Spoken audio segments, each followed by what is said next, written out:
Hello friends, welcome to RPSC Gyan. आज हम one word substitution देखेंगे। पहला क्वेश्चन है हैबिचुअली साइलेंट और टॉकिंग लिटिल। इसका आंसर होगा टैकिटर्न, यानी कि कम बोलने वाला। नेक्स्ट है be the embodiment of perfect example of, किसी का परफेक्ट एग्जाम्पल होना। इसका आंसर है सी पर्सोनिफाई।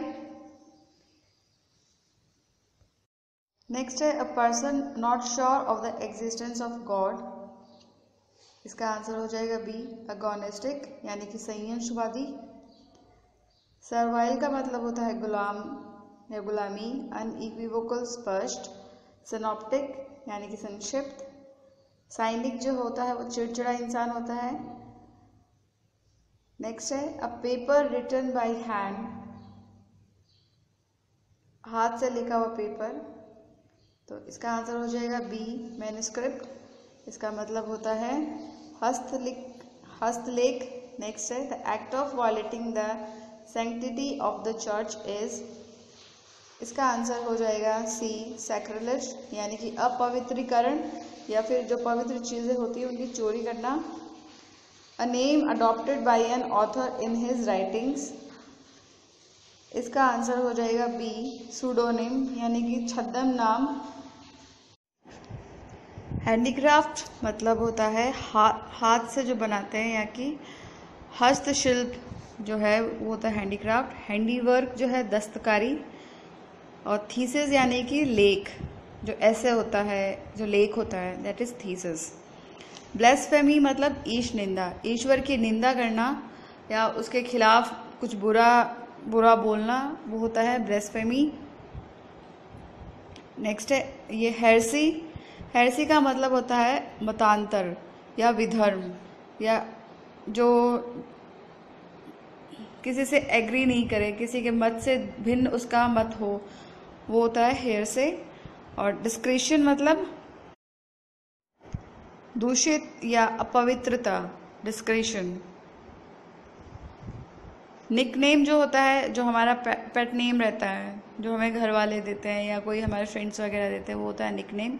नॉमेनक्लेचर जो है वो नामकरण किया जाता है, जैसे बायो में है नॉमेनक्लेचर, जिसमें डिफरेंट नाम दिए जाते हैं, वो है नॉमेनक्लेचर। आप लोग साथ साथ में इसको लिखते रहें, जिससे कि आपकी और प्रैक्टिस हो जाएगी। कि वन वर्ड जो है वो बहुत इंपॉर्टेंट है और भी एग्ज़ाम्स के लिए, जैसे राजस्थान हाई कोर्ट एलडीसी का है और एसएससी के एग्ज़ाम के लिए। नेक्स्ट है स्टडी ऑफ बर्ड्स। इसका आंसर हो जाएगा ऑर्निथोलॉजी, यानी कि पक्षियों की जो साइंस है जिसमें पक्षियों के बारे में पढ़ाया जाता है, वो होती है ornithology. Next a place that provides refuge. इसका आंसर हो जाएगा ए असाइलम, यानी कि शरण स्थल या जो शरण देना होता है रिफ्यूज को, होता है असाइलम। नेक्स्ट है a child born after death of his father. इसका आंसर हो जाएगा ए पोस्थुमस, यानी कि मरणोपरांत जो बच्चा पैदा हुआ हो अपने पापा के फादर के मरने के बाद, तो उसे बोलते हैं पोस्थुमस। ओरोलॉजी जो है वो उसमें माउंटेन्स के बारे में स्टडी की जाती है, यानी पर्वतों के बारे में, तो साइंस ऑफ माउंटेन्स है। ऑप्थेल्मोलॉजी नेत्र विज्ञान। शेल्टर जो है वो पनाह या फिर शरण। आड़ जो होता है वो होता है शेल्टर। ऑर्फनेज जहाँ अनाथ बच्चे रहते हैं, अनाथालय। और सैनिटोरियम ऐसी जगह, ऐसा अस्पताल जहाँ गंभीर रोगों के उपचार किया जाता है, होता है सैनिटोरियम, यानी कि स्वास्थ्यालय। और ऑर्फन यानी कि अनाथ जिसके माँ बाप दोनों ही नहीं हो, वो होता है ऑर्फन। प्रोजेनेटर यानी कि जो हमारे जनक हैं, जो हमारे पुरखे हैं, वो होते हैं, उनको बोलते हैं प्रोजेनेटर। और ऑप्टोलॉजी जो होती है जिसमें हमारी आंखें चेक की जाती है ताकि उसमें लेंस लगाया जा सके, चश्मे लगाए जाते हैं, वो होती है ऑप्टोलॉजी, उसकी साइंस होती है। नेक्स्ट क्वेश्चन है उससे पहले अगर आपने चैनल को सब्सक्राइब नहीं किया है तो प्लीज़ सब्सक्राइब कर लीजिए ताकि आपको नए वीडियो के अपडेट्स मिलते रहें। नेक्स्ट है the absence of law and order. इसका आंसर है अनार्की। अनार्की यानी कि अराजकता, जब कोई शासन या कोई लॉ या नहीं हो। नेक्स्ट है a place where bees are kept is called. इसका आंसर है एपियरी। एपियरी वो जगह होती है जहाँ मधुमक्खियों को रखा जाता है, उनको पाला जाता है। नेक्स्ट है अ रिलीजियस डिस्कोर्स। इसका आंसर है सरमन, यानी कि धर्मोपदेश। धर्म के लिए जो उपदेश दिए जाते हैं उसके फैलाने के लिए जो है धर्म के बारे में वो होते हैं धर्मोपदेश, यानी कि सरमन। रिबिलियन। रिबिलियन का मतलब है राजद्रोह, अनार्की अराजकता, म्यूटिनी सैन्य विद्रोह।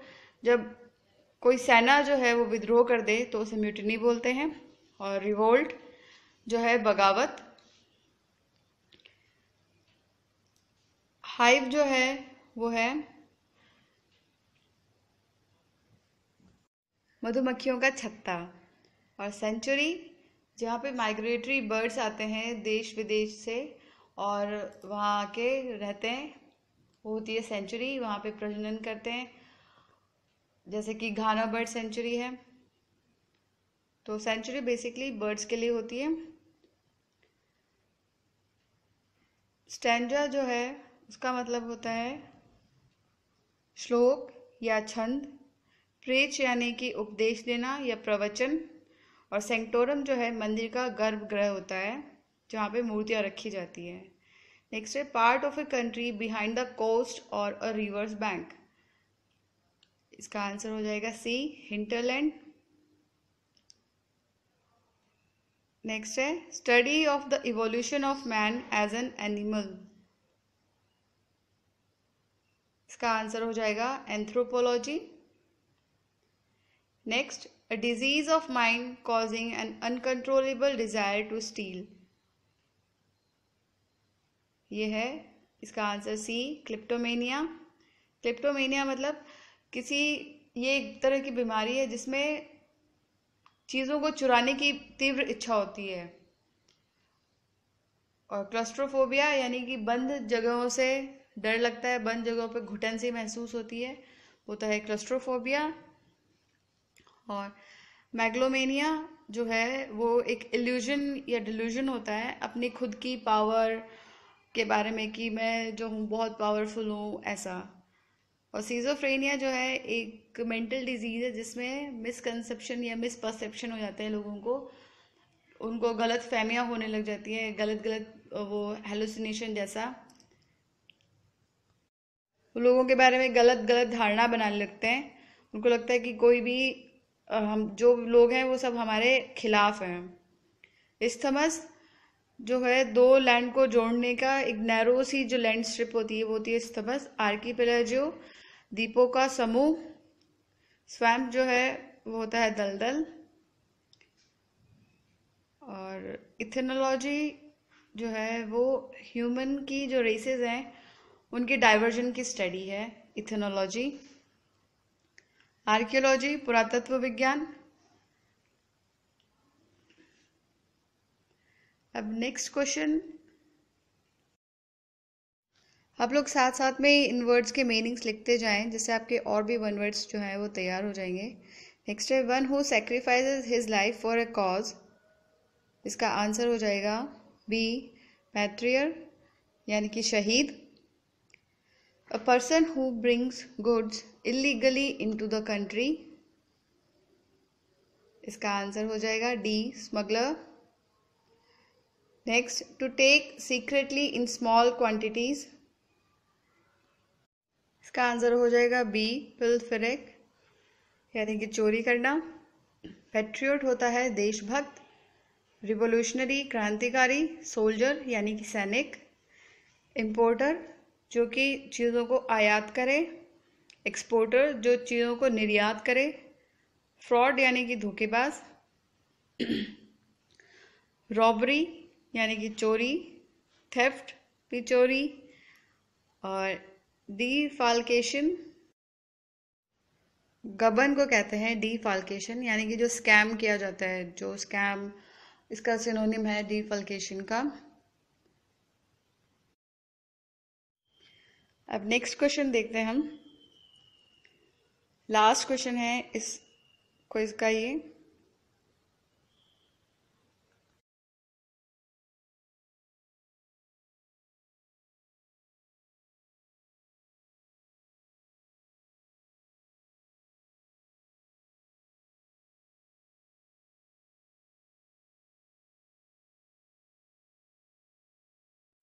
अब है लास्ट क्वेश्चन।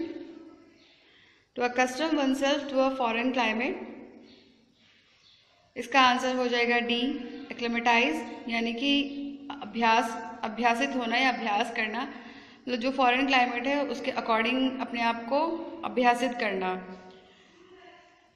आज के लिए इतना ही। अगर आपको मेरा वीडियो पसंद आया हो तो इसे लाइक कीजिए, शेयर कीजिए और कमेंट करके मुझे बताइए। All the best, thank you.